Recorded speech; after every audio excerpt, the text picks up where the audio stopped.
ये नार परिवार के लिए एक सामान्य दिन ही था जब उनकी किशोर बेटी अचानक बीमार पड़ गई। शिमोनियस को याद है कि कैसे जम्मू का एक खूबसूरत दिन अचानक चिंता के बादलों से घिर गया।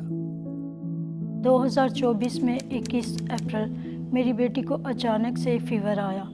तो हमने सोचा ये नॉर्मल फीवर है, सीजनल फीवर जो होता है, तो हमने घर में ही जो मेडिसिन थी उसको देना शुरू किया। लेकिन 2-3 दिन के बाद भी अगर उस मेडिसिन से उसको आराम नहीं लगा, तो मैंने और मेरे हस्बैंड ने देखा कि इसकी कंडीशन थोड़ी सीरियस होती जा रही है और इसका फीवर कम होने से और ही ज़्यादा बढ़ता जा रहा है। तो हम इसे हॉस्पिटल लेके गए।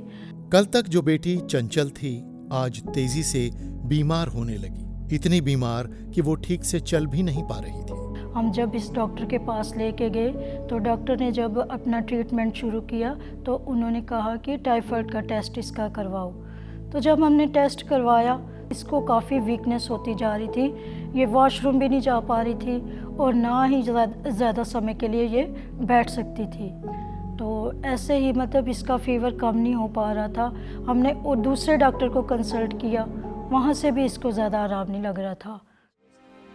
शिमोनियस ने इस कठिन समय में अपनी बेटी को संभाला, लेकिन वो खुद यीशु पर भरोसा करके टिकी रही। यीशु की ताकत से ही वो उस तूफान का सामना कर पाई जो उन्हें झकझोर रहा था।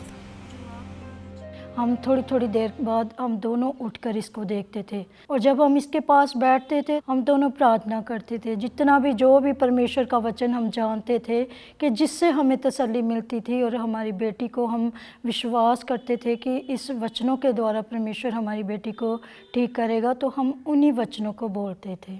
एक तो यशाया 41 की 10 है और भजन संहिता 91 से है। परमेश्वर ने इन वचनों के द्वारा बहुत हमें हिम्मत दी और हमारी बेटी को भी आस्ता आस्ता से इम्प्रूवमेंट इसके अंदर हम देखने लगे। नार परिवार इस कठिन समय में अकेला नहीं था।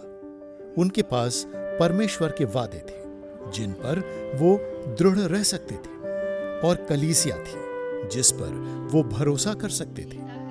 कलीसिया के सदस्य, सेवक, डीकन, पास्टर, महिला समिति और पूरे समुदाय ने मिलकर उनके लिए प्रार्थना में साथ दिया।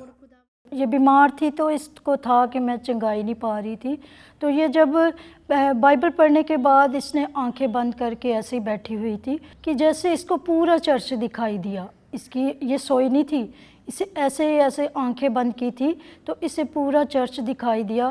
परमेश्वर के जो दास थे वो दिखाई दिए कि इसके लिए प्रेयर कर रहे हैं। धीरे धीरे अन्नम की तबीयत में सुधार होने लगा, लेकिन अब उनके सामने एक नया सवाल था, क्या वो स्कूल का 1 साल खो देगी?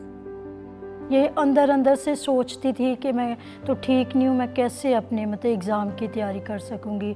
लेकिन जब परमेश्वर ने इसे ठीक करना शुरू किया, इसने अपनी पढ़ाई को शुरू की, इसने एग्ज़ाम देने के साथ साथ परमेश्वर ने इसे अच्छे रिज़ल्ट के साथ पास किया। तो उसके लिए हम सारी महिमा प्रभु को देते हैं कि जो प्रभु ने इसके जीवन में काम किया। अन्नम का स्वास्थ्य सुधरना प्रार्थना की शक्ति की कहानी है, उतनी ही जितनी की प्रार्थना में एक समुदाय की शक्ति की।